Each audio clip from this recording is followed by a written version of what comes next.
Larawan ng isang masayahin at palakaibigang dalaga ngayon si Marie Grace Cosejo o Cash. Pero hindi siya ganito dati. Siguradong nasa lahi namin kasi yung papa ko before, ang dami-dami niyang pimples. Tita ko, lahat sila halos magkakapamilya, ang dami nilang pimples. So, sabi ni Papa, nasa lahi daw talaga namin. So, tanggapin ko na daw yung katotohanan na ganun na yung mukha ko. Alam mo yung feeling na tumatawa ka pero deep inside nadudurog yung puso mo. Kasi, syempre, tawag sa'yo, bakekang, minsan tinatawag ka na, kung ano-ano itsura, monster, ganyan. O kaya sinasabi nila sa akin, minsan halimaw. Sobrang sakit. Minsan nga sinasabi ko, Pa, bakit ganon?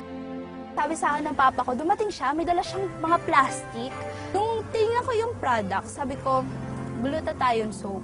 Sabi ko, na-try ko na yung ganito pa ganyan. Sabi niya, iba yan kasi natural yan. Tapos may nakita kong isang tube naman sa kabila. Sabi niya, ito gamitin mo to sa mukha mo. Ay naku, paano na naman yan? Nakala ko ba wala nang pag-asa yung lahi natin? Kasi sinubukan ko siya that night mismo. Unang-una, pinanghilamos ko yung glutathione soap. Tapos, nung pagkagamit ko ng glutathione soap, naramdaman ko kagad yung pakiramdam niya na parang ang smooth niya na parang may powder ka na kagad sa mukha. Sabi ko, wow, ang sarap naman ng feeling. I never felt so clean before sa face ko. Kasi before, ang hapdi Pero yung glutathione soap, hindi. Napaka-natural.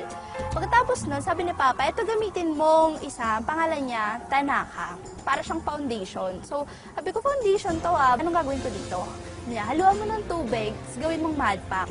Kinabukasan pagising ko, hindi siya parang mud pack, para na siyang foundation sa mukha ko. Hindi siya parang putik, kundi foundation yung itsura niya. Then pagtingin ko sa salamin, parang may bago. Tapos, bigla akong mapangiti kasi actually hindi talaga ako tumitingin sa salamin before Kasi sobrang nakakalungkot talagang tingnan yung itsura ko sa salamin. Then that time, tinignan ko, yung pimples ko, nag-dry siya kaagad. At kung dati daw ay masasakit na tukso ang natatanggap niya, Dati, bakekang tawag nila sa akin.